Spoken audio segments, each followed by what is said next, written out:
नमोऽयं विष्णुपादाय कृष्णप्रेष्ठाय भूतले श्रीमते भक्तिवेदान्त स्वामीति नामिने। नमस्ते सारस्वती देवे गौरवाणी प्रचारिणे निर्विशेष शून्यवादी पाश्चात्य देशतारिणे। ध्येयं सदा परिभवाग्नमभीष्टदोहं तीर्थास्पदं शिवविरिञ्चिनुतं शरण्यं नित्याख्यं प्रणतपालभवाभ्रिपोतं वन्दे महापुरुषते चरणारविन्दम् वन्दे महापुरुषते चरणारविन्दम्। जय श्री कृष्ण चैतन्य प्रभु नित्यानंद श्री अद्वैत गदाधर श्रीवासादि गौर भक्तवृंद। हरे कृष्णा कृष्णा कृष्णा हरे हरे हरे राम राम राम हरे हरे। ओम नमो भगवते वासुदेवाय। ओम नमो भगवते वासुदेवाय। ओम नमो भगवते वासुदेवाय। ओम नमो भगवते वासुदेवाय। ओम नमो भगवते वासुदेवाय। ओम नमो भगवते वासुदेवाय। हरे कृष्णा। हरे कृष्ण।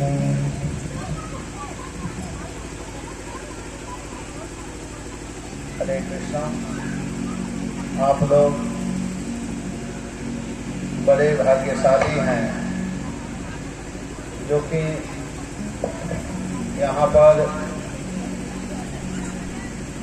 भगवान श्री कृष्ण के कथा सुनने के लिए उपस्थित हुए हैं।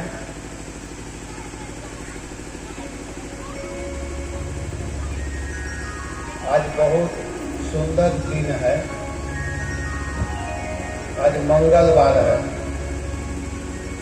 और मंगलवार हनुमान जी का दिन होता है। तो मैं आज हनुमान चालीसा से प्रारंभ करूंगा। पहले हनुमान चालीसा हम लोग कर लेते हैं, इसके बाद कथा प्रारंभ की जाएगी।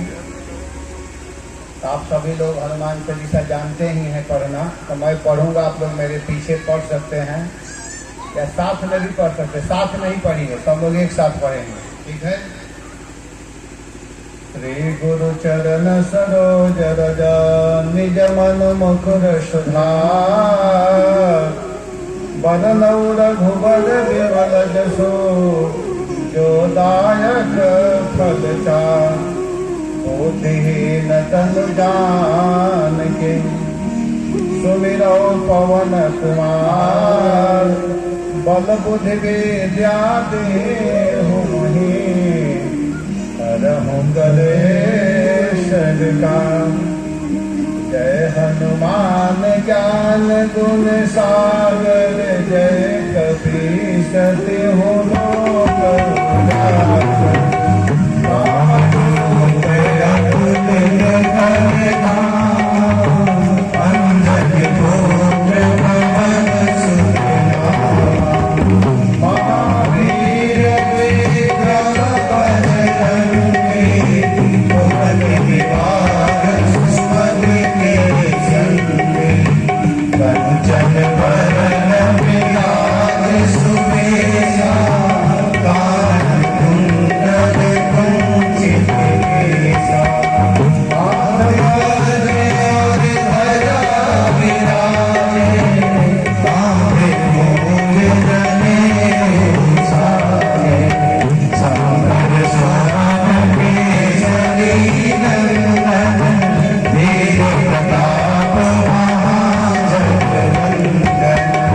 We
आप लोग वास्तव में बहुत बड़े भाग्यशाली हैं जो कि बार बार भागवत कथा सुन रहे हैं। जो बहुत भाग्यशाली होते हैं उसी व्यक्ति को भगवान की कथा बार बार सुनने को मिलती है, और जो दुर्भागी जीव होते हैं वो कभी भी कथा नहीं सुन पाते हैं। बगल में कथा होती है लेकिन सुन नहीं पाते हैं। मैं अपनी बात नहीं कह रहा हूँ, जो शास्त्र में कहा गया है उसी को कह रहा हूँ। कहा गया कि सबसे धनी व्यक्ति कौन है, तो कहा गया कि जो भगवान के कथा को सुनता है वो सबसे बड़ा धनी है। और गरीब कौन है, जो भगवान के कथा को नहीं सुनता है। संसार में जो धन दिखाई दे रहा है वो वास्तव में धन नहीं है, ये नष्ट होने वाला है। लेकिन जो भगवान की कथा है ये सबसे बड़ा धन है। इससे बड़ा धन और कुछ नहीं हो सकता है। तो जो बुद्धिमान व्यक्ति होते हैं वो ऐसे धन को एकत्रित करना चाहते हैं, इकट्ठा करते हैं, बार बार जुटाते हैं। तो हम समझ रहे हैं कि आदरावासी बड़े भाग्यशाली हैं, क्योंकि भागवत कथा बार बार सुन रहे हैं, और यही जीवन का वास्तविक फल होना चाहिए।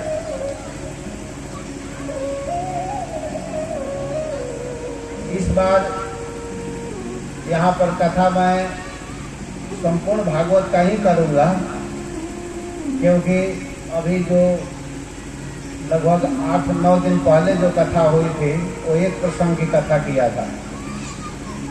इसके बाद मैं नेपाल चला गया था, और नेपाल कल प्रोग्राम पूरा किया और आज यहाँ आ गया हूँ। तो आप लोगों को आज से भागवत कथा सुनाएंगे। देखिए, हम लोगों के पास समय बहुत कम है, समय नहीं है। कम समय में ज़्यादा बात हम लोगों को सुनना है, क्योंकि आज चालू करेंगे और आज के ठीक 7वें दिन शाम को ही मैं निकल जाऊंगा। समय नहीं है तभी न जा रहे हैं। अगर समय रहता तो उसके दूसरे दिन जाते हैं, लेकिन समय अभाव है, क्योंकि वृंदावन में फिर कथा करने में समय नहीं है। मैं ये बात बार बार कहता हूँ कि किसी के पास समय नहीं है, लेकिन अब उस समय को कहाँ लगाना है ये अपने ऊपर निर्भर करता है। कोई कोई संसार में अपने समय को लगा देते हैं, कोई कोई अध्यात्म में लगा देते हैं।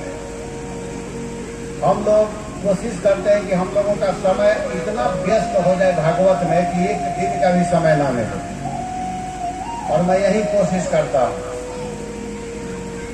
क्योंकि भगवान में जो समय बीतता है वो अपव्यय नहीं जाता है, व्यर्थ नहीं जाता है। और मैं यही चाहता हूँ कि आप लोगों का भी समय भगवान में बीते। घर गृहस्थी में रहना है, मैं इसको कभी नहीं कहता हूँ कि घर गृहस्थी को छोड़ दीजिए, विरक्त बन जाइए, परिवार को छोड़ करके भाग जाइए, ऐसा मैं नहीं कहता हूँ। अपने परिवार में रहिए, अपने बच्चों में रहिए, अपने पत्नी के साथ में रहिए, लेकिन क्या करना है, भगवान के लिए समय निकालना है। थोड़ा सा 24 घंटा का समय होता है, ये नहीं कि हम लोगों के लिए 24 घंटा है समय है और आप लोगों के लिए कम है। सबके लिए 24 घंटा का समय है। तो उसमें से कम ऐसे तो ज़्यादा निकालना चाहिए, लेकिन ज़्यादा नहीं भी है तो कम से कम भगवान के लिए 3 घंटा समय निकालना चाहिए। 24 घंटा में कम से कम 3 घंटा भगवान के लिए, और 21 घंटा अपने लिए निकालिए, अपने परिवार के लिए निकालिए। अगर उतना भी समय नहीं है तो 2 घंटा तो निकालना ही चाहिए। 1 घंटा सुबह और 1 घंटा शाम, और ये जो 2 घंटा है वास्तव में भगवान के लिए ही निकालना है। बैठ करके भगवान के पवित्र नाम का जप करना है। हरे कृष्णा कृष्णा कृष्णा हरे हरे हरे राम राम राम हरे हरे। भगवान के पवित्र नाम का जप करते हुए अपने समय को बिताना है। भगवान नाम में अपने समय को बिताइए। एक भजन हम लोग गा लेते हैं, इसके बाद में कथा मैं चालू करूंगा।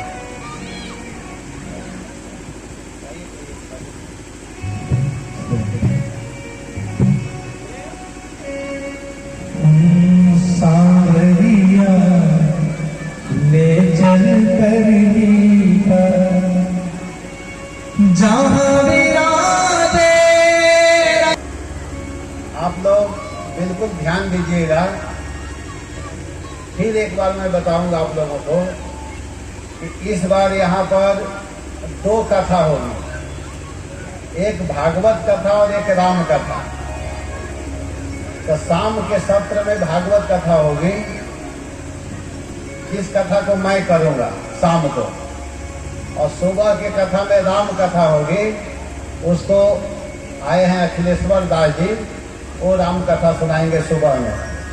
तो सुबह का समय सुबह 8 बजे से 9 साढ़े 9 बजे तक है, 1.5 घंटा, ज़्यादा नहीं होगी सुबह में।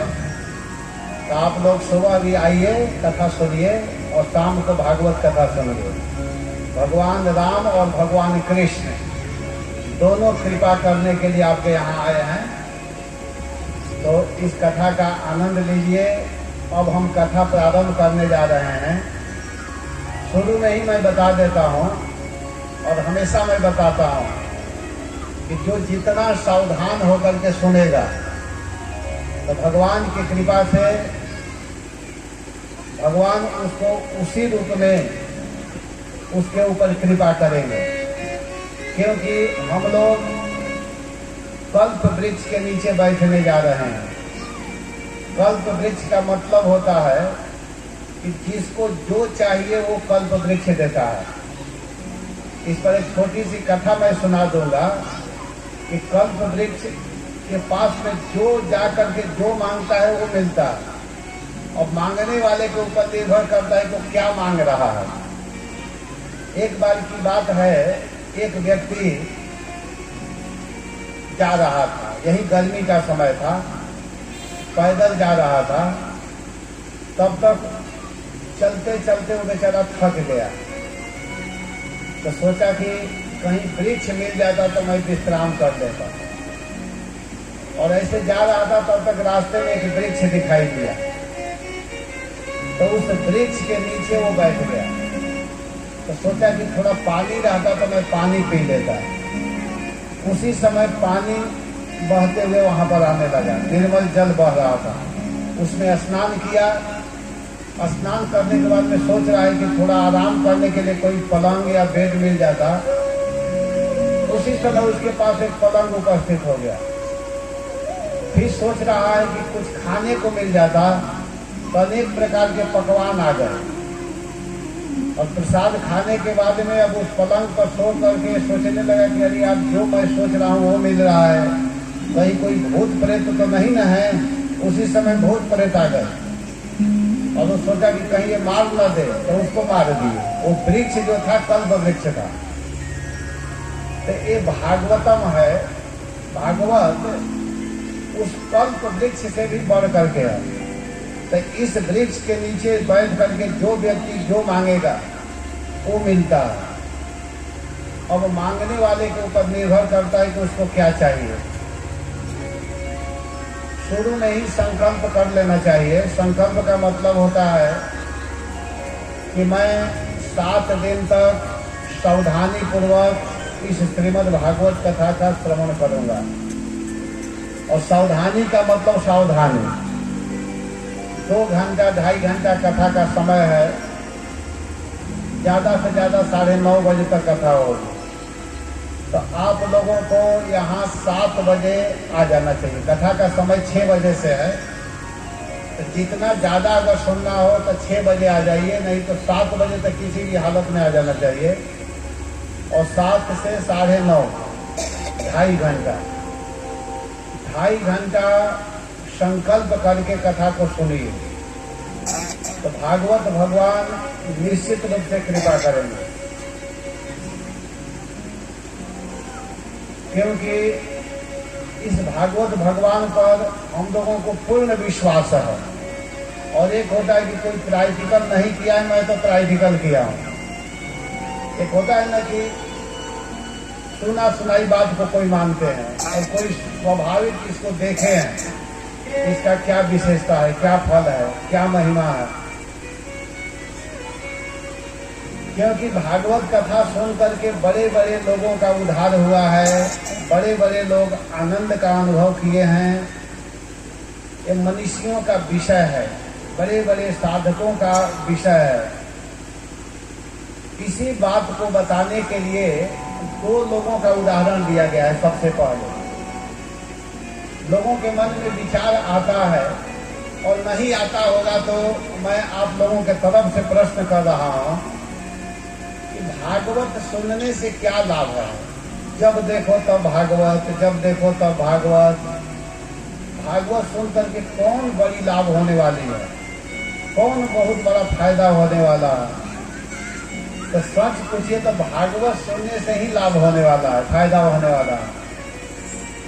इसमें दो उदाहरण है। एक उदाहरण है भक्ति महारानी के दो लड़कों का, और एक उदाहरण है धुंधकारी जैसे पापी का।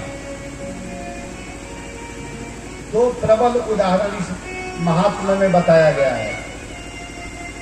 पहला उदाहरण है कि भक्ति महारानी युवती थी और उनके लड़के दो वृद्ध हो गए थे, बूढ़े हो गए थे। माँ जवान और बेटा बूढ़ा। आजकल कहीं आप लोग देखे हैं कि माँ युवती है और बेटा बूढ़े हैं? नहीं। लेकिन वहाँ भागवत के महात्म्य में बताया गया है कि माँ 16 वर्ष की और बेटा 80 वर्ष के, बिल्कुल वृद्ध। और वो दोनों लड़के कहाँ थे? वृंदावन में। माँ का नाम है भक्ति और दोनों लड़कों का नाम है ज्ञान और वैराग्य। याद रखिएगा, बेटा का नाम है ज्ञान और वैराग्य और माँ का नाम है भक्ति। और ये तीनों कहाँ हैं? वृंदावन में, यमुना के किनारे। माता जी बैठी हुई हैं, उनके दोनों लड़के दोनों पैर पर, एक इधर से और एक इधर से सोया हुआ। तो माँ के सामने बेटा वृद्ध हो जाए तो स्वाभाविक माता दुखी होती है। माता जी रोने लगी, बहुत दुखी थी। उसी समय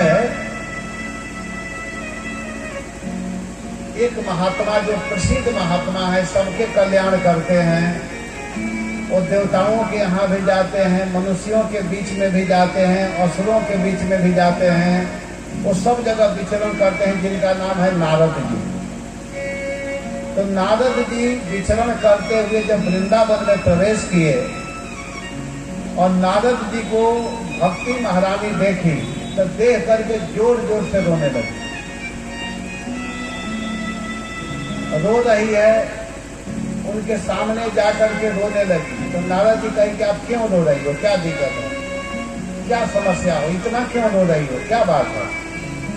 साधुओं का हृदय बड़ा कोमल होता है, अगर कोई उनके सामने रोने लगता है तो उनके हृदय में दया भर आती है। तो नारद जी कहे कि बताओ आप क्यों रो रही हो। कहते महाराज मैं क्या बताऊं,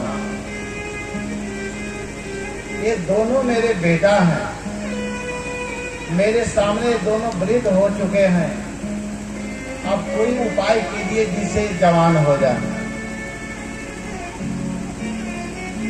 नारद जी कहे कि आखिर हो तुम कौन। तो कहते कि मैं भक्ति हूँ और ये दोनों मेरे बेटा ज्ञान और वैराग्य हैं। और एक काल का ऐसा प्रभाव है, इस काल के प्रभाव के कारण ये दोनों बूढ़े हो चुके हैं। और हे नारद जी, आप पर हमको पूरा पूरा विश्वास है, आप हमारे दोनों बच्चों को जवान कर सकते हैं। तो नारद जी हंसते हुए कहे कि आपको कैसे विश्वास है मुझ पर,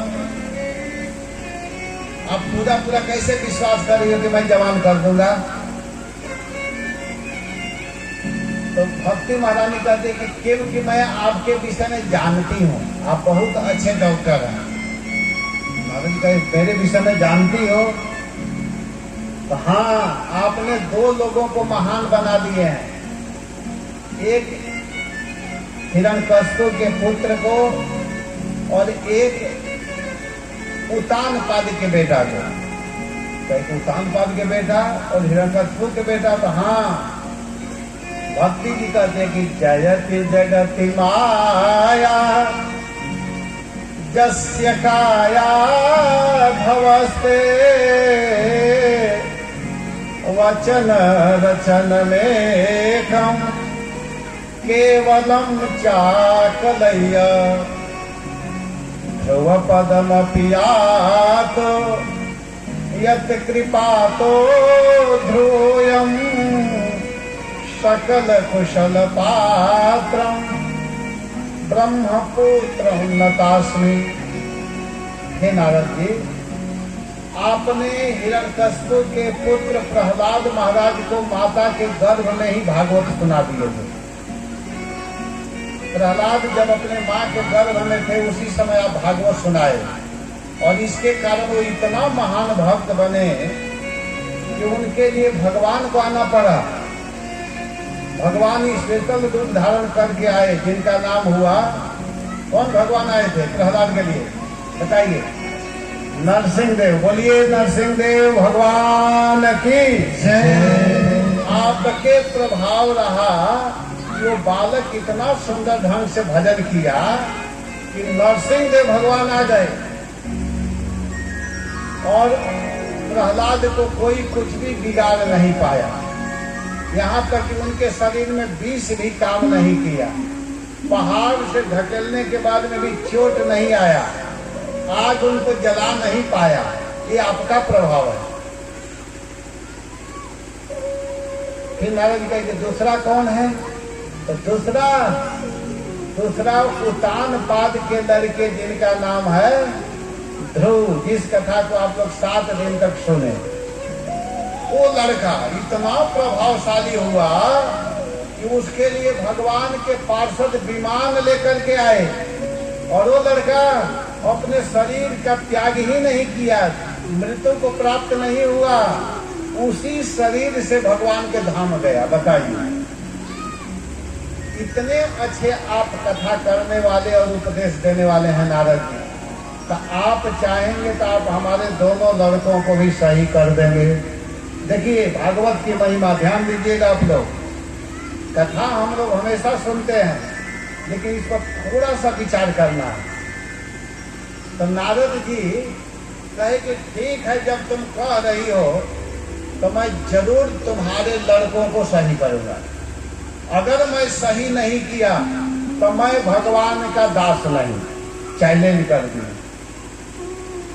मैं अवश्य ही आपके दोनों बच्चों को जवान करूंगा। और इतना कह करके नारद जी निकल गए, वृंदावन से चल दिए। वृंदावन भक्ति का क्षेत्र है, जहाँ हमेशा भजन होता है। वृंदावन में जिधर देखिए उधर ही राधे राधे हरे कृष्णा सुनाई देता है। वृंदावन के प्रत्येक घरों में मंदिर है। जिस घर में जाइए वहीं ठाकुर जी हैं। हम लोगों का घर है वृंदावन में, हम लोग का 3 मंजिला जो घर है जिसमें, उसके तीनों में ठाकुर जी हैं और तीनों का नाम है। जिस घर में जाइए उसी घर में ठाकुर है, और अच्छे अच्छे भगवान, बड़े बड़े ठाकुर जी हैं, और सब में सेवा होता है।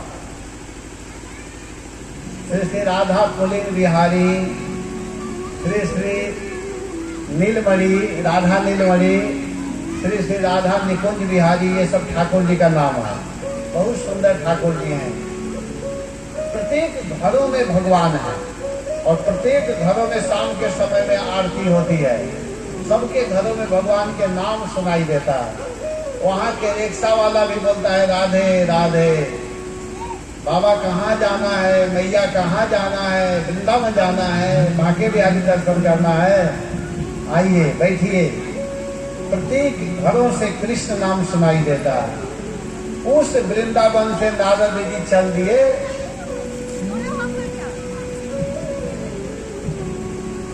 जमुना जी से निकल करके वो सीधे गंगा जी के तरफ होते हुए हिमालय को जाने लगे।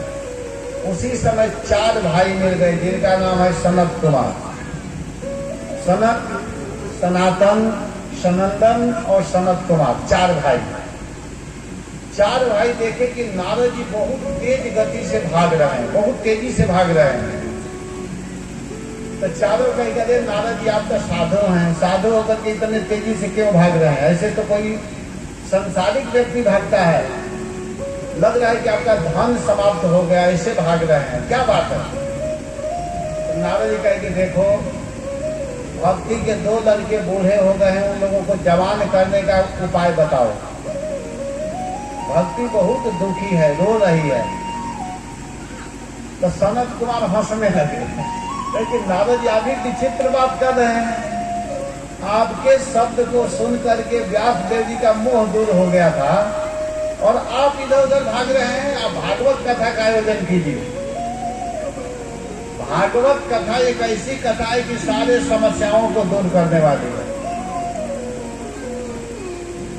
तो नारद जी कहे कि भागवत कराने में तो बहुत पैसा लगेगा, बहुत खर्च होगा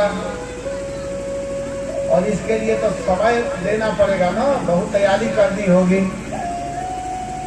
तो सनत कुमार कहे कि भागवत प्रारंभ तो कीजिए। भागवत भगवान जब कल्प वृक्ष है तो कथा में थोड़े कमी होने देंगे। अब चालू करा करके देखिए और ज्यादा देर मत कीजिए। शुभ काम में तुरंत प्रारंभ कर देना चाहिए, विलंब नहीं करना चाहिए, टालना नहीं चाहिए। तो नारद जी कहेंगे तब कहाँ चालू किया जाए? तो बस गंगा जी के तट पर आए हुए हैं, हरिद्वार में हम लोग चालू करते हैं। नारद जी श्रोता हो गए, सुनने वाले और कहने वाले चारों भाई हो गए। देखिए वक्ता 4 वक्ता है और सुनने वाले श्रोता एक नारद जी। जब कथा होने लगी तब तो बहुत लोग आ गए, लेकिन पहले भी नारद जी ही श्रोता बने थे। और नारद जी संकल्प क्या करते हैं? संकल्प मैं बोला था ना कि आप लोग संकल्प कीजिएगा, अभी संकल्प कर लीजिएगा, अभी कुछ बिगड़ा नहीं है। नारद जी संकल्प किए कि हे भागवत भगवान। संकल्प का मतलब क्या होता है कि आपको जो चाहिए अपने भाषा में बोलिए। बांग्ला आता है तो बांग्ला में बोलिए, हिंदी आता है तो हिंदी में, संस्कृत आता है तो संस्कृत में, अंग्रेजी आता है तो अंग्रेजी में, भोजपुरी आता है तो भोजपुरी में। क्या कहना है कि हे भागवत भगवान। अब आपके मन में जो कामना है उसको मांगिए। नारद जी के मन में क्या था कि हे भागवत भगवान, भक्ति महारानी के दोनों लड़कों को आप जवान कर दीजिए, आप जवान कर दीजिए, क्योंकि भक्ति बहुत दुखी है, रो रही है। इतना कह करके नारद जी भागवत सुनने के लिए बैठ गए। दोनों लड़के कहाँ हैं? वृंदावन में। कथा कहाँ हो रही है? हरिद्वार में। सुनने वाला कौन है? नारद जी।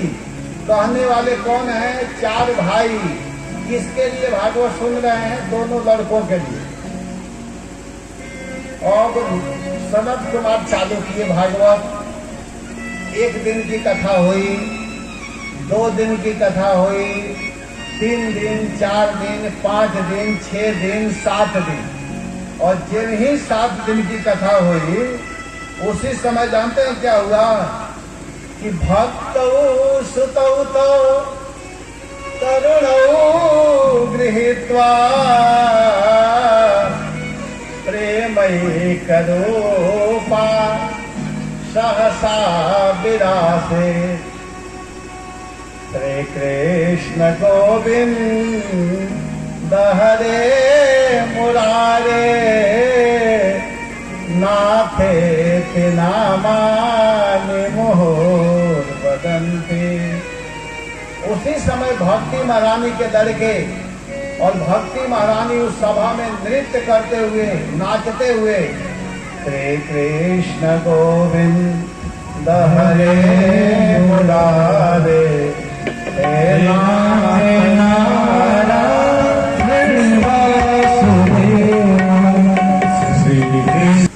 तो भक्ति महारानी कीर्तन करते हुए वृंदावन से हरिद्वार पहुंच गई। जहाँ पर भागवत कथा नारद जी सुन रहे थे। और इसके बाद में सभी लोगों को बड़ा आश्चर्य हुआ, जितने लोग थे सब आश्चर्य में हो गए।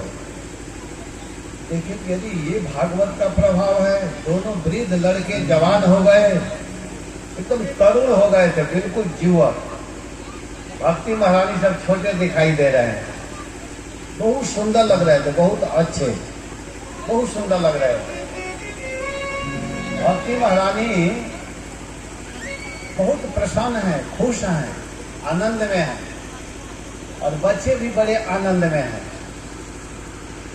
इसको देख करके सभी लोगों को बड़ा आश्चर्य हुआ।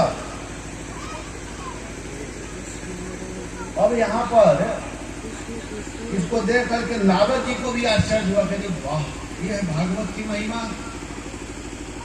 तब नारद जी सनत कुमार से पूछ रहे हैं, जो कथाकार है उनसे, कि महाराज भागवत का प्रभाव मैं देख लिया कि वृद्ध को जवान बनाने वाली भागवत कथा है, और भी कुछ करने वाली है, इसे और क्या क्या लाभ मिलता है आप बताइए, और इससे क्या लाभ है।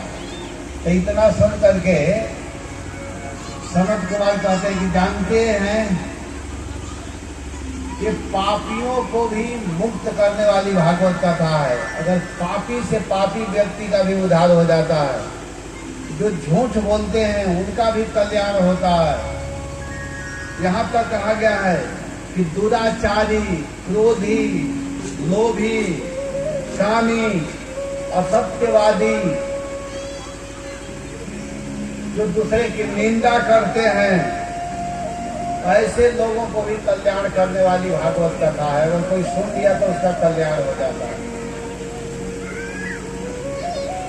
नारद जी कहें कि एक दो उदाहरण ऐसा है क्या? तो कहे कि हाँ। एक पंडित जी की कथा सुनाने लगे। पंडित जी की कथा सुनाते हुए कहते हैं कि देखिए, एक पंडित जी थे, बहुत बड़े विद्वान पंडित थे, उनका कोई संतान नहीं हो रहा था। पंडित जी बड़े दुखी अवस्था में एक दिन जंगल में गए हुए थे, तब तक एक महात्मा दिखाई दिए, और उस महात्मा को देख करके पंडित जी रोने लगे, जिनका नाम है आत्मदेव। महात्मा कहे कि आप क्यों रो रहे हो? जैसे नारद जी के साथ में भक्ति महारानी रो रही थी। तो बताए कि महाराज, मेरा कोई संतान नहीं है, कोई पुत्र नहीं है, आप हमें पुत्र दे दीजिए। नारद जी कहे, वहां पर महात्मा बोले कि देखो, तुम्हारे भाग्य में पुत्र है ही नहीं, अब पुत्र के लिए प्रयास मत करो। एक जन्म की बात छोड़ो, तुम्हारे भाग्य में 7 जन्म तक कोई संतान नहीं है, कोई लड़का नहीं है। लेकिन पंडित जी इतने जोर जोर से रोने लगे, कहे कि महाराज, आप 7 जन्म के विषय में जानते हैं, तो आप मुझे पुत्र भी दे सकते हैं। आप पुत्र दीजिए, नहीं तो मैं तो आपके सामने ही आत्महत्या कर लूंगा। तो जो सन्यासी थे सोचने लगे कि अपने सामने आत्महत्या होना ठीक नहीं है। तो वे क्या किए कि वहाँ एक फल था, वृक्ष था ही, जंगल में थे ही, और जंगल में से उन्होंने अपने हाथ में एक फल लिया, और फल लेकर के कहा कि लो, इस फल को लो, और इस फल को लेकर के अपने पत्नी को दे दो। ये फल जब आपकी पत्नी खाएगी तो अवश्य ही एक सुंदर पुत्र होगा। महात्मा के मुख से निकला कि जब इतना जिद कर रहे हो, हठ कर रहे हो, तो इस फल को ले जाओ, और इस फल को अपने पत्नी को खिलाना। ब्राह्मण देवता विश्वास करके उस फल को लेकर के आए। उनको विश्वास था महात्मा के वाणी में, और फल ला करके अपनी पत्नी को दे दिए, और कहे कि लो, इस फल को, और स्नान करके भगवान की पूजा करके इस फल को खा लेना। इसको खाओगी तो बहुत सुंदर पुत्र होगा। और इतना कहकर कि बेचारे पंडित जी पूजा करने के लिए चले गए, अपना कथा कीर्तन जो करते हैं नियम जो था वो करने के लिए चले गए। इधर क्या हुआ कि वो स्त्री फल हाथ में ले ली है और लेकर के वो रो रही है, बड़े टेंशन में है, दुखी है, चिंता में है, बहुत चिंता कर रही है। सोच रही कि मैं फल नहीं खाऊंगी, अपने आप ही बात कर रही है। कभी कभी कोई पागल व्यक्ति अपने आप बात करता है, आप लोग देखे होंगे, या कभी कभी अच्छे व्यक्ति भी बात करते हैं अकेले में। कभी कभी हम लोग भी बात करते हैं आपस में, अरे ऐसा करना है, करना है, लगता है कि किसी का हम आपस में कर रहे हैं, कुछ प्लानिंग रहता है तो उसको सोचते रहते हैं। तो अकेले बैठी है और करे कि मैं फल नहीं खाऊंगी। क्यों नहीं खाऊंगी? अपने से करे कि मैं नहीं खाऊंगी, फिर करे क्यों नहीं खाऊंगी, और कोई वहां नहीं है, इसलिए नहीं खाऊंगी कि मैं सुनी हूं कि फल खाने से गर्व हो जाता है, गर्व कभी टेढ़ा हो जाता है, गर्व ज्यादा बड़ा होने पर भोजन कम होने लगता है, कहीं टेढ़ा हो गया, लड़का सही से नहीं हुआ तो ऑपरेशन करना पड़ता है, कभी कभी ऑपरेशन करने में शरीर छोड़ना पड़ता है, इसलिए मैं फल नहीं खाऊंगी। अनेक प्रकार के कुतर्क अपने मन में ला रहे, इसमें बहुत लंबा वर्णन है। उसी समय क्या हुआ कि उसकी सहेली आ गई, उसी गांव में रहती थी, सखी, सखी बोलते हैं कि सहेली क्या बोलते हैं, फ्रेंड, फ्रेंड तो पुरुषों में होता है ना, स्त्रियों में भी यही चलता है, जो भी सखी। तो सखी आ गई, उसी गांव में थी, वो आ गई, तो आई तो सुन ली थी कि मैं फल नहीं खाऊंगी। तो कही सखी क्या बात है, क्यों नहीं फल खाओगी, फल खाने में क्या दिक्कत है? अरे सखी मैं नहीं खाऊंगी क्योंकि इससे गर्भ रुक जाएगा और मैं चाहती नहीं हूं कि मेरे शरीर को किसी प्रकार का कष्ट हो, और मेरा पति लड़का चाहता है और मैं चाहती नहीं हूं। उसके पास धन बहुत था, रुपया पैसा की कमी नहीं थी, और उसके सखी के लड़के बहुत थे, धन नहीं था। देखिए दोनों में अंतर क्या था कि उसके सहेली के पास बच्चे बहुत थे और इसके पास धन बहुत था। एक को लड़का चाहिए और एक को धन चाहिए, एक के पति को लड़का चाहिए और एक के पति को क्या चाहिए, धन चाहिए। तो सखी कही कि देखो सखी मेरे पास एक उपाय है, अगर चाहो तो ये उपाय हम लोग आपस में सामंजस्य बैठा सकते हैं। तो कही क्या? तो देखो मेरे पति बहुत धन के इच्छुक हैं, धन उनको चाहिए, और तुम्हारे पति को बेटा चाहिए, तो मेरे दो चार लड़के तो हैं ही, एक बच्चा और होने वाला है।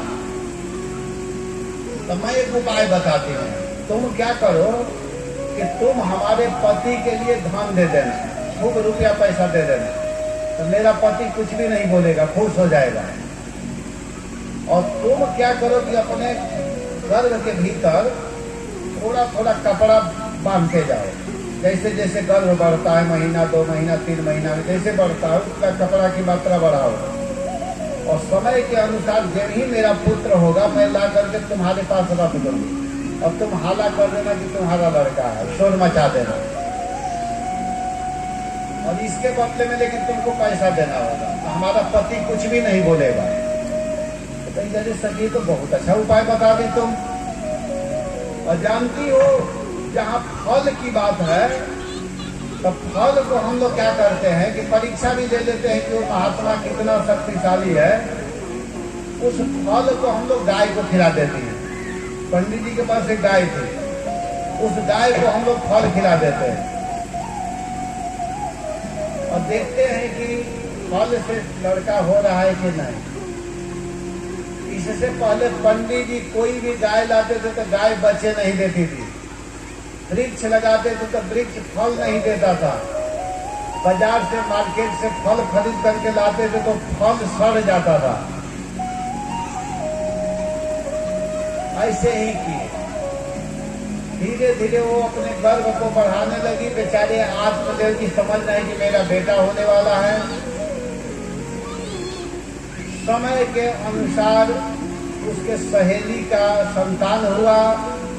वो अपने संतान को ला करके उसके सामने रख दी और घोषणा कर दी कि हमारा संतान हो गया। पंडित जी बहुत खुश हो गए और पंडित जी आकर के इतने प्रसन्न हुए, सोचे कि चलो मेरा संतान हुआ है तो मैं इसका नामकरण कर दूं। बेचारे अब नाम रखने के लिए तैयार हुए तो पत्नी कहते नहीं, इसका नाम मैं रखूंगी। पंडित जी की पत्नी का नाम था धुंधुली। कही कि मेरा नाम धुंधुली है, मेरे से ही जुड़ा हुआ नाम होना चाहिए, इसका नाम होगा धुंधुकारी। अब पंडित जी बेचारे क्या बोले, पत्नी के सामने झुक गए, कहे ठीक है तुम्हारा जो इच्छा। और उधर जो गाय को फल खिलाई थी, गाय भी 3 महीना के बाद प्री मासे निर्गते चाथ साफ धेनु सुसवेर भकम सर्वांग सुंदरम दिव्यम कनक प्रभम। 3 महीना के बाद गाय एक सुंदर बच्चा जन्म दी। गाय के गर्भ से एक लड़का का जन्म हुआ। सोना जैसा शरीर चमक रहा था, चमचम चमचम चमक रहा था। गौर वर्ण का लड़का हुआ। सारा शरीर सुंदर था और सारा शरीर मनुष्य का ही था, केवल उसके दोनों कान गाय के समान थे। गाय के जैसे कान होता है, इसलिए उस बालक का नाम हुआ गोकर्ण।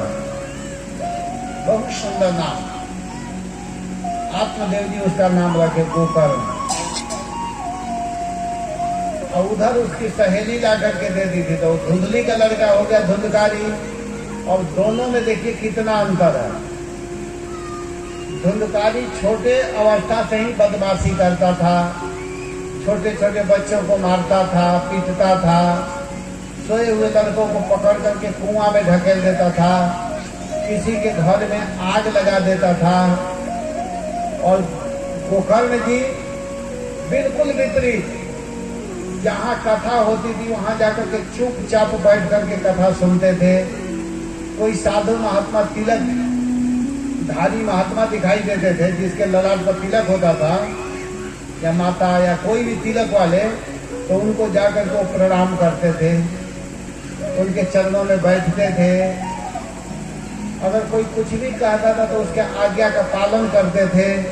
और धुंधकारी बिल्कुल विपरीत, साधुओं को देकर के गाली देना, कथा कहीं होती थी तो जाकर के शोर मचाना, डिस्टर्ब करना। देखिए दोनों में इतना अंतर है। कभी कभी क्या होता है कि बच्चों को कोई सिखाता नहीं है।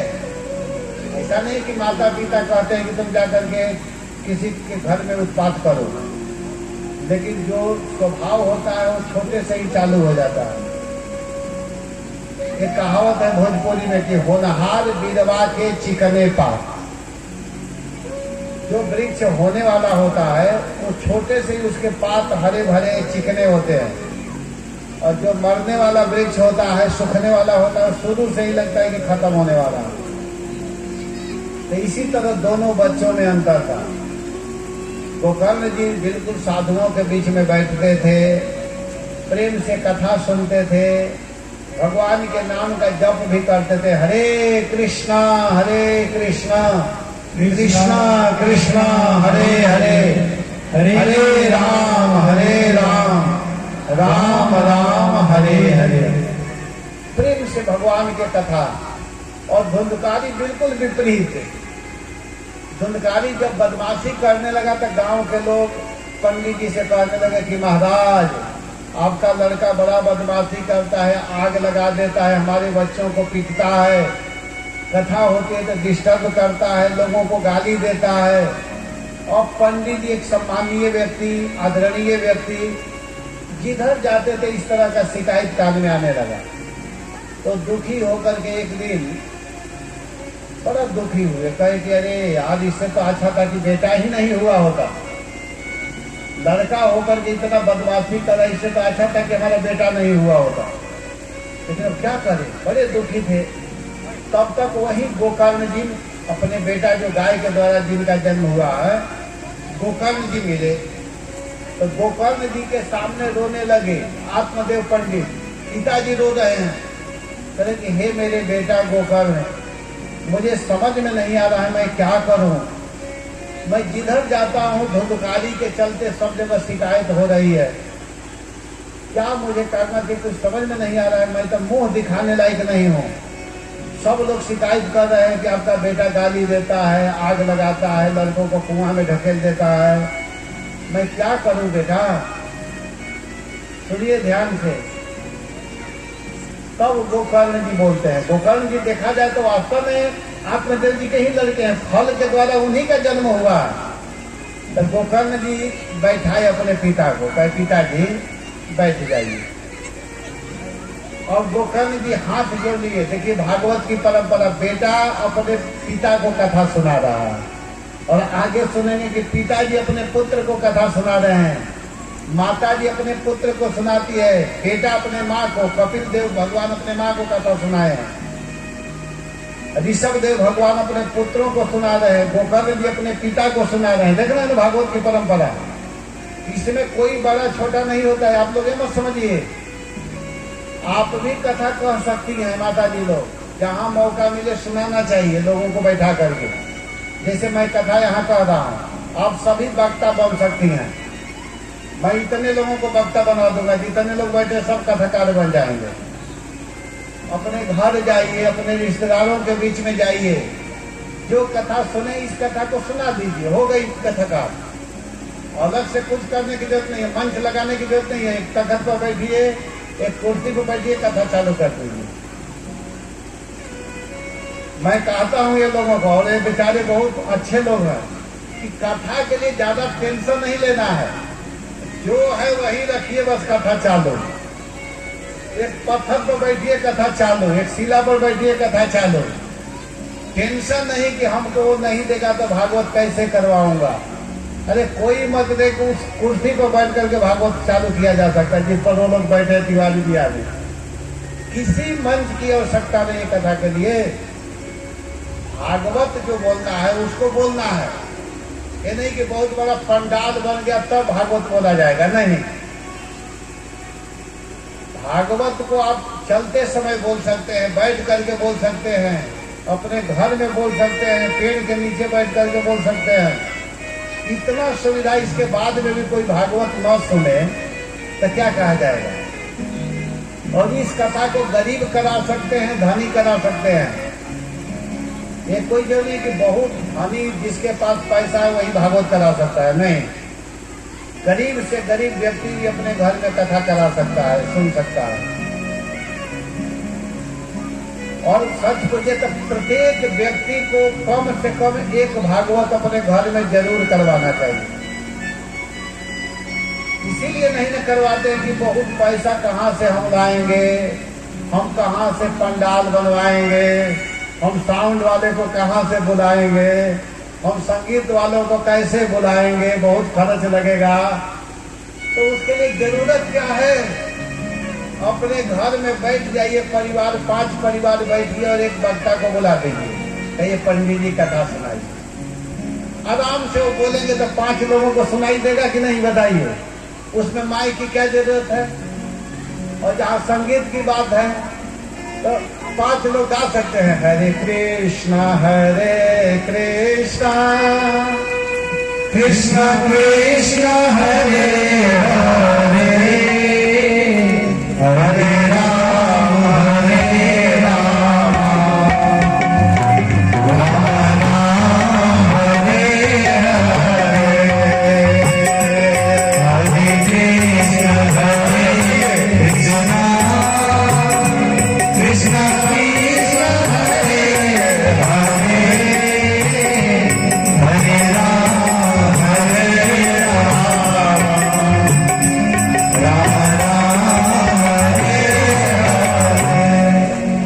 राम सकते हैं। कीर्तन महामंत्र को गा सकते हैं। आराम से भागवत सुनिए, आपके घर में कथा हो गई। अगर थोड़ा धन है, भगवान पैसा दिया है तो थोड़ा उसको विस्तारित कर दीजिए, और पैसा दिया है तो बड़ा पंडाल लगा दीजिए। वो तो आपके ऊपर निर्भर करता है। अपने पास जितना बजट है उसके अनुसार खर्च कीजिए। जैसे कि बेटी गरीब के भी होती हैं और धनी के भी, कन्या सबकी होती हैं। ऐसा थोड़े है कि धनी लोग अपने बेटी का विवाह करते हैं, गरीब लोग नहीं करते हैं। गरीब भी करते हैं और उनका भी विवाह बहुत अच्छा से होता है। वो भी बच्ची बेचारी विवाह होकर के अपने पति के यहाँ जाती है।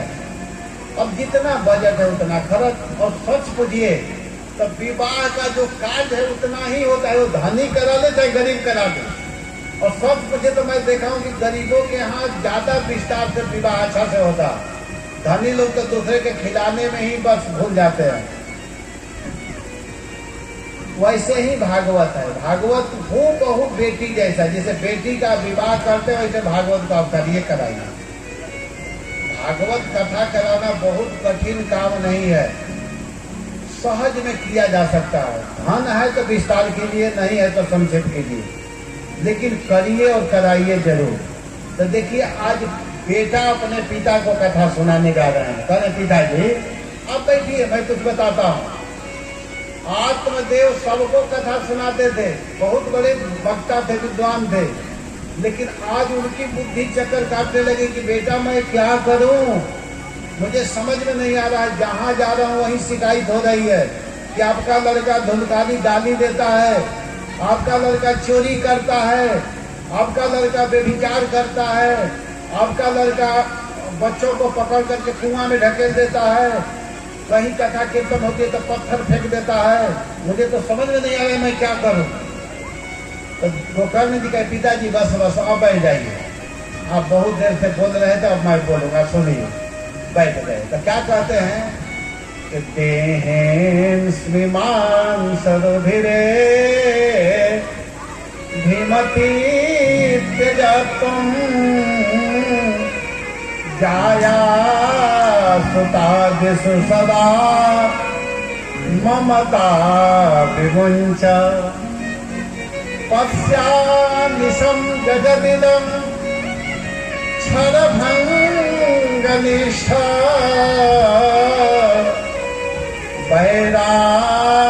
वैराग्यरागरसिको भवभक्तिनिष्ठः। कह रहे कि हे पिताजी आप क्या कीजिए, आपको जो घमंड है कि यह मेरा बेटा है, मैं उसका पिता हूं, इसको हटा दीजिए, अपने दिमाग से हटा दीजिए कि ये आपका लड़का है और आप इसके पिता हैं। जब तक ये दिमाग में रहेगा तभी तक आप दुखी रहेंगे। कभी कभी जानते हैं अपना शत्रु भी पुत्र बन करके आता है, ये जानना चाहिए, ये जानना चाहिए। आप यह भ्रम मत कीजिए कि ये आपका लड़का है, इस भ्रम को हटा दीजिए और हटा करके यह मान लीजिए कि हमारा शरीर जो है क्षणभंगुर है। आज मैं हूं कल नहीं रहूंगा, इसको दिमाग में रखते हुए आप भक्ति में लग जाइए। आपका लड़का क्या करा इसके फेरे में पड़िए ही मत।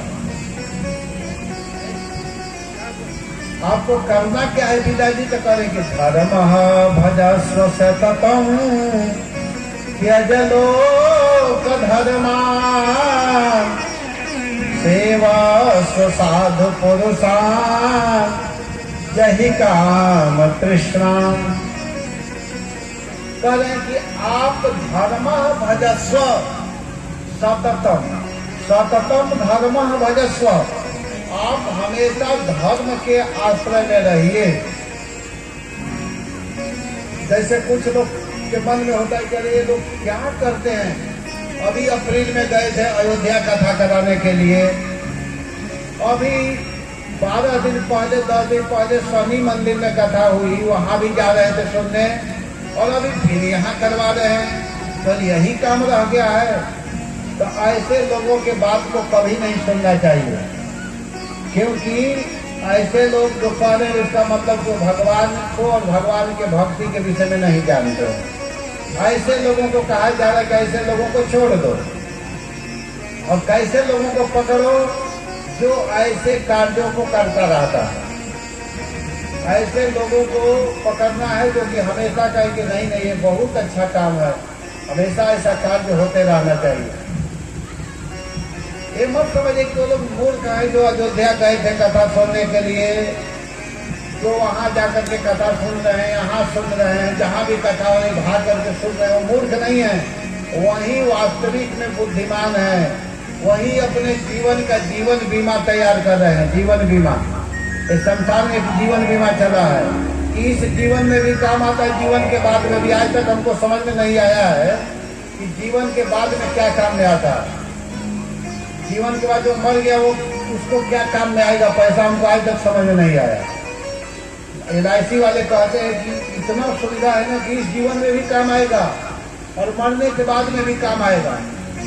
कैसे काम आएगा, वो मर गया तो उसको कैसे काम आएगा।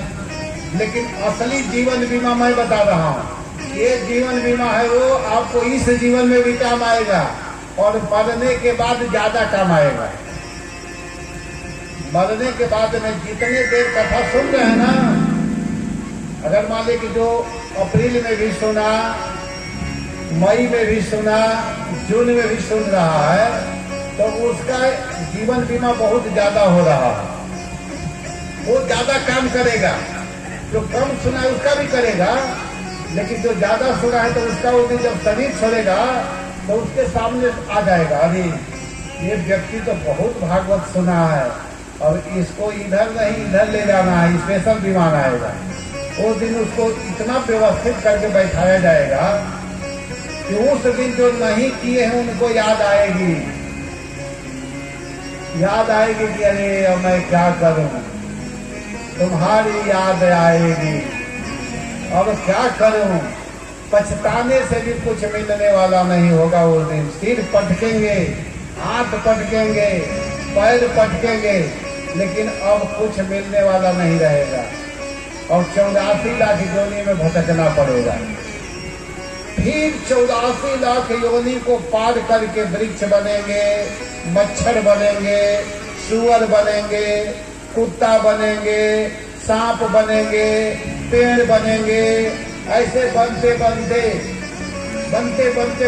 फिर मनुष्य बन करके आएंगे और जब मनुष्य बन करके आएंगे तो फिर बुद्धि शुद्ध नहीं रहेगी तो अरे क्या भजन है, तो बकवास है, ये सब कमाने का विधि अपनाए हैं लोग। अरे ये तो इन लोग का काम ही है, इन लोग का तो यही काम है और कुछ का काम है नहीं। ये सारे संसार का ठेका लेकर के बैठे हैं लोग। साधुओं को तो थोड़े कुछ काम है, वो लोग फालतू है। फिर ये इतना अंतर हो जाएगा, समझ जाइए। इसलिए समझ जाओ, इस बात को बार बार इसलिए बताना पड़ता है कि यही सत्य है, इसको स्वीकार करना ही पड़ेगा।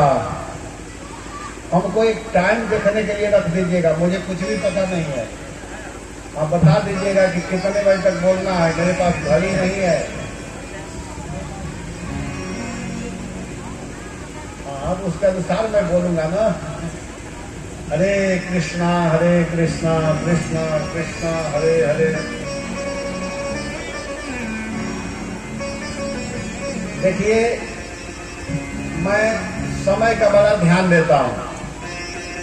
हमको जितना समय बताया जाता है उतना ही देर बोलने का प्रयास करता हूँ, क्योंकि सब यहाँ नौकरी करने वाले लोग हैं और जिस ग्राउंड में हम लोग कथा कर रहे हैं इसका नियम भी है कि कुछ देर तक कथा करनी है, इसके बाद बंद कर देना चाहिए। तो समय का अतिक्रमण नहीं करना चाहिए। बेचारे इतने अच्छा व्यवस्था दिए हैं तो उसका भी मर्यादा पालन करना हम लोगों का कर्तव्य है। और सब बच्चे पढ़ने वाले हैं, सब काम करने वाले हैं, तो समय से अपना कथा सुनिए, समय से विश्राम कीजिए, क्योंकि समय का जो जीवन में महत्व नहीं समझा वो कुछ भी नहीं कर सकता है। समय बड़ा कीमती होता है, इसीलिए इस समय का सदुपयोग करना है हम लोगों को। तो देखिए, जब इस तरह गोकर्ण जी ने उपदेश किया तो जो आत्मदेव पंडित जी हैं पिताजी, वो कहे कि बेटा बिल्कुल सही कह रहे हो। और तुरंत, अब देर नहीं लगाए, ये नहीं कि बहुत देर किए। उनके पास बहुत धन था, पत्नी बहुत सुंदर थी, धुंधली बहुत देखने में अच्छी लगती थी। ऐसा नहीं कि उसका रूप खराब था, बहुत सुंदर थी। उसका केवल एक ही कमी था बेचारी का, वो फल को नहीं खाई। अपने शरीर को मेंटेन करके रखना चाहती होगी कि हमारा शरीर कोई खराब ना हो, बढ़िया बना रहे। तो जानते हैं इतने सुंदर पत्नी, धन भी था, मकान भी था, सब कुछ छोड़ दिए 1 सेकंड में। आत्मदेव पंडित को घर छोड़ने में देर नहीं लगा, 1 मिनट भी नहीं लगा, तुरंत छोड़ करके सीधे वन में चले गए और जाकर के भजन किए और भजन करके भगवान को प्राप्त कर गए। अब क्या हुआ कि जब पिताजी चले गए तो गोकर्ण जी भी, छोटा लड़का गोकर्ण भी घर गृहस्थी में नहीं फंसे, वो भी भजन करने के लिए निकल गए। और इधर क्या हुआ, अब धुंधकारी बचा वही बदमाश लड़का, जितना दिन पैसा रुपया था उतना दिन तक खूब उत्पात किया। जानते हैं क्या किया, सबसे पहला काम क्या किया कि 5 वेश्याओं को अपने घर में लाया। और 5 वेश्याओं को खुश करना बहुत बड़ा चीज है। अब उन लोगों को खुश करने में जितना धन था सब खत्म कर दिया। अब उन लोग को तो पैसा चाहिए, तो ये तो पैसा मांगती थी, तो वो अपने माँ वही धुंधुली से कहता था पैसा दो। वो बेचारी कहाँ से पैसा दे, तो उसको पीटने लगा। एक दिन वो दुखी होकर के कुआं में गिर करके शरीर का त्याग कर दिया।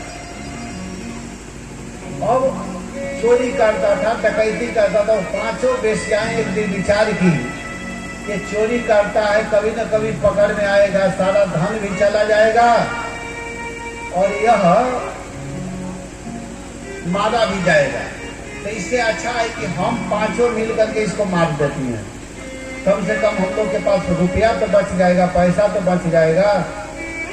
और यह सोच करके 5 वेश्याएं दोनों हाथ दोनों पैर बांध करके उसके मुख में जलती हुई लुआठी कहते हैं लकड़ी को, भोजपुरी शब्द है लुआठी, जो लकड़ी रोटी बनाने के लिए लगाया जाता है ना, और जलता रहता है। तो उस लकड़ी को लेकर के और धुंधकारी के मुख में डाल करके उसको मार दी। देखिए, जो जैसा करता है, जैसा करनी वैसा फल, आज नहीं तो निश्चित कल। जो बदमाशी कर रहा था आज उसके सामने फल मिल गया इसी जीवन में। उसके मुख में आग डाल करके वे 5 वेश्याएं मार करके और उसी के घर में गड्ढा खोल करके नीचे डाल करके ऊपर से मिट्टी से बंद करके ताला बंद की और चली गई पैसा लेकर के। उनके भाई गोकर्ण जी तीर्थ में घूम रहे थे, उनको धीरे धीरे पता चल गया कि मेरा भाई मृत्यु को प्राप्त हो गया। धीरे धीरे बात तो फैल ही जाती है। तो घूमते घूमते बिहार में गया जी में गए थे, तो वहां गए तो पिंड दान कर दिए, अपने भाई के लिए तर्पण पिंड दान जो होता है कर दिए, श्राद्ध कर दिए, श्राद्ध करने जिसको बोलते हैं। और इसके बाद में अपने गांव आए, और जब गांव आए अपने घर में गए तो रात्रि के समय में वही धुंधकारी प्रेत बन करके भूत सामने आता है, और सामने आकर के उनके सामने कभी भैंसा के रूप में, कभी हाथी के रूप में, कभी भेड़ के रूप में, कभी मनुष्य के रूप में, इस प्रकार अलग अलग रूप में सामने आ रहा है, अलग अलग रूप में आता है। सकृत वेश सकृत हस्ती सकृत महिषो भव, सकृत इंद्र, कभी इंद्र बन जाता है। अरे वो जल्दी रखिए, रखकर बन जाए। हाँ ठीक है, बैठ जाए। सकृत हस्ती, कभी हाथी, कभी इंद्र, कभी मेष, कभी भेना, पुनश्च पुरुषो भवत्, और कभी पुरुष के रूप में बन करके आ जाता है। तो गोकर्ण जी पूछे कि तुम कौन हो, बताओ, इस तरह रूप बदल करके आ रहे हो। गोकर्ण जी डर नहीं रहे थे, ये नहीं कि भयभीत हो रहे, क्योंकि जो भक्त थे उनके गले में कंठी था, तुलसी का माला था, तिलक था। देखिए, तुलसी जो धारण करते हैं उसके पास भूत प्रेत नहीं आते हैं, कोई भी ग्रह आदि चढ़ाई नहीं करता है। ध्यान देना, जो कंठी पहने हैं तुलसी के माला, उनके पास भूल करके भी कभी कोई ग्रह का आक्रमण नहीं होता है, कोई दशा खराब नहीं होता है। उनको शनि राहु केतु का प्रभाव नहीं चलता, ये ध्यान देना चाहिए। वो कभी भयभीत नहीं होते, उनका कोई भूत नहीं चढ़ जाता है, कोई उनको कोई टोना नहीं कर सकता है। इस समय स्पष्ट बता रहा हूं। तो गोकर्ण जी बिल्कुल डर नहीं रहे थे, मुस्कुराते हुए कहे कि भाई तुम कौन हो, अलग अलग रूप बदल करके आ रहे हो, बताओ क्या बात है। सब जानते हैं। वो हाथ जोड़ करके कहा कि अहम भ्राता तो दियोस्मि धुंधुकारिति नामतः स्वीकीये नैव दोषेण ब्रह्मत्वम नाशितम मया। कहता है कि हे भैया, मैं आपका भाई धुंधुकारी हूं। तो मेरा भाई? हाँ। तो तू इस रूप में क्यों आ रहे हो? तो कह रहा कि भैया मैं क्या बताऊं, मैं प्रेत योनि को प्राप्त हो गया हूं, मैं भूत बन गया हूं, प्रेत। आप मेरा उद्धार कर दीजिए। तो गोकर्ण जी कहे कि अरे भाई, तुम्हारे लिए तो मैं गया जी में जाकर के तर्पण कर चुका हूं, पिंड दान कर दिया हूं, श्राद्ध कर्म कर दिया हूं। तो जानते हैं धुंधकारी क्या कहता है? तो ध्यान देकर के सुनना आप लोग। धुंधकारी कहता है कि गया जी में पिंड दान करने से मेरा उद्धार होने वाला नहीं है। बताइए, आजकल के लोग यही ना समझते हैं कि हम गया जी में जाकर के कर दिए, हमारे पूर्वजों का कल्याण हो गया। लेकिन नहीं, जीवन भर जो गलती किया है, पाप कर्म किया है, तो केवल जाकर के थोड़ा पानी गिरा देने से और श्राद्ध कर देने से उनका उद्धार होने वाला नहीं है। तो गोकर्ण जी कहेंगे, तब कहता है कि गया श्राद्ध सतेर नापिर मुक्तिर में न भविष्यति। गया जी में हजारों श्राद्ध कर दीजिए, इससे मेरी मुक्ति होने वाली नहीं है। मेरे लिए कोई दूसरा उपाय कीजिए भैया, क्योंकि मैं आपका भाई हूं। मैं ब्राह्मण घर में जन्म लिया था, लेकिन जितना गंदा काम होना चाहिए सब मैं किया। मैं समझ नहीं पाया, मेरा उद्धार कीजिए, आप कल्याण कीजिए। इतना सुन करके गोकर्ण जी कहते हैं कि भाई धुंधकारी, तुम चिंता मत करो, तुम्हारा उद्धार नहीं हुआ है तो शांत बैठो, मैं अवश्य ही तुम्हारा उद्धार करूंगा। देखिए, एक घर में भाई हो जाता है साधु, तो निश्चित अपने परिवार का कल्याण कर देता है। इसलिए कम से कम घर में एक तो साधु होना ही चाहिए। जिस माता के 2 संतान है तो एक लड़का को साधु बना देना चाहिए, ब्रह्मचारी बना देना चाहिए कम से कम। कहीं कहीं तो 3-3 लड़के हैं, तीनों ब्रह्मचारी हैं। कहीं एक ही लड़का है वो साधु हो गया है, और कहीं 10 भी लड़के हैं तो एक भी साधु नहीं है। तो हुआ क्या? गोकर्ण जी कहे चिंता मत कीजिए, मैं आपके लिए जरूर उपाय करूंगा। और सुबह होते ही गोकर्ण जी सूर्य भगवान को रोक दिए। सूर्य उदय हो रहा था, सूर्य के गति को रोक दिए। सूर्य कहे कि बताओ मेरे गति को क्यों रोक रहे हो, मुझको जाने दो। कहना इतने प्रभावशाली गोकर्ण जी हैं कि सूर्य को आगे जाने ही नहीं दे रहे हैं। सूर्य रुक गए, कहे कि हमको जाने दो। तो कहे कि नहीं, आप मेरे भाई के लिए उपाय बताइए, मेरे भाई का कल्याण कैसे होगा। तो जानते हैं सूर्य भगवान क्या कहे? कहे कि देखो, श्रीमद् भागवतान मुक्ति, ये सूर्य बोल रहे हैं। भगवान भास्कर सूर्य करे कि श्रीमद् भागवतान मुक्ति सप्ताह वाचनम कुरु इति सूर्य वचः श्रुत्वा। सूर्य भगवान ने कहा कि आप 7 दिन वाला भागवत कथा करवाओ, इससे तुम्हारे भाई का उद्धार होगा। इतना कह करके वे चले गए। अब गोकर्ण जी गांव में गए थे, अपने गांव वालों से कहे कि देखो मेरा भाई भूत बन गया है, प्रेत बन गया है, और इसका उद्धार भागवत कथा से होगी। मैं भागवत करवाना चाहता हूँ, कैसे किया जाए? देखिए गांव के लोग कितने अच्छे थे, जितने लोग थे सब लोग कहे कि अरे महाराज भागवत कथा चालू कीजिए। तो गोकर्ण जी कहे कि इसमें तो खर्च लगेगा ना, पंडाल बनाना पड़ेगा, माइक लाना होगा, बहुत व्यवस्था करना होगा, कैसे किया जाए?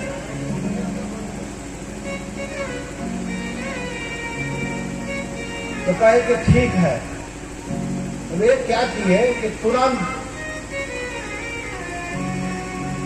गांव वाले तैयार हो गए, भागवत कथा चालू हो गई। गोकर्ण जी खुद कथा करने के लिए बैठे और भागवत जब कथा चालू किए तो धुंधकारी जो है संकल्प की अपने भाई के लिए, तो वायु के रूप में था, हवा के रूप में। वो तुरंत एक बांस के छिद्र में प्रवेश किया, फटा हुआ बांस था, और कथा जब चालू किए थे 1 दिन 2 दिन 3 दिन 4 दिन 5 दिन 6 दिन, 7वें दिन कथा हुई। प्रथम दिन जब हुआ तो एक गांठ फटा, दूसरे दिन दूसरा, तीसरे दिन तीसरा, 7वें दिन में 7 ग्रंथि फट गया और देखते देखते एक सुंदर रूप धारण कर लिया, पार्षद का रूप धारण कर लिया। और उसके लिए सुंदर विमान आ गया ले जाने के लिए।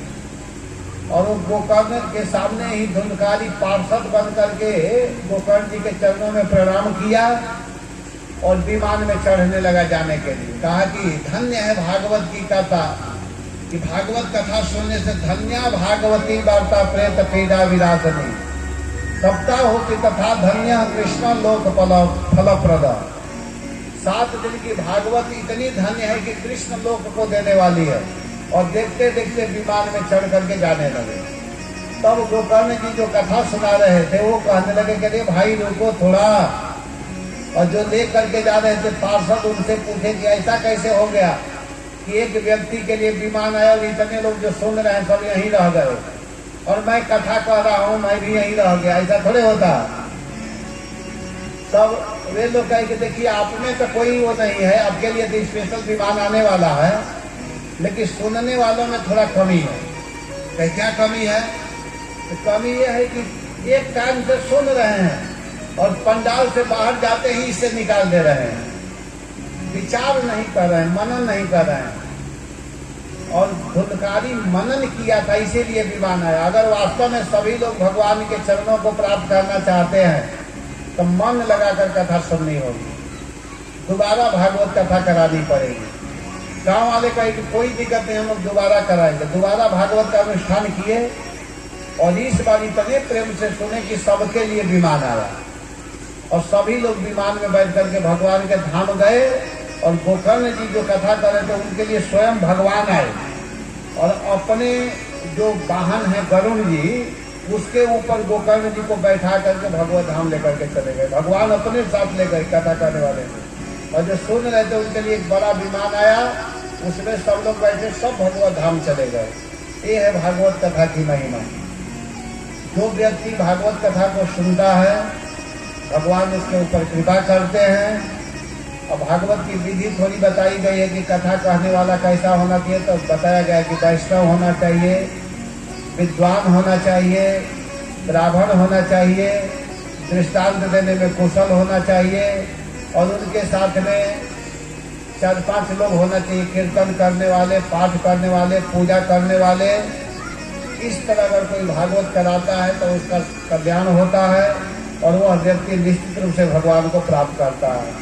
ये सब विधि बताया गया है। इस कथा को मैं अति संक्षेप में सुनाया। 9:30 बजे करना था, 5 मिनट पहले मैं बंद कर रहा हूँ, क्योंकि मैं समय का अतिक्रमण नहीं करूँगा। अब कथा का समय हो चुका। आप लोग कल से समय से आइए और कथा का आनंद लीजिए। कल से भागवत प्रथम स्कंद से चालू होगी और 6 दिन में 12 स्कंद तक की कथा होगी। तो आप लोग समय से आइए। जो व्यक्ति भागवत भगवान के नीचे बैठ करके अपने मन में जो कामना करेंगे, जो इच्छा करेंगे, भागवत भगवान निश्चित रूप से उसको पूरा करेंगे। हरे कृष्णा। जय श्री प्रभुपाद।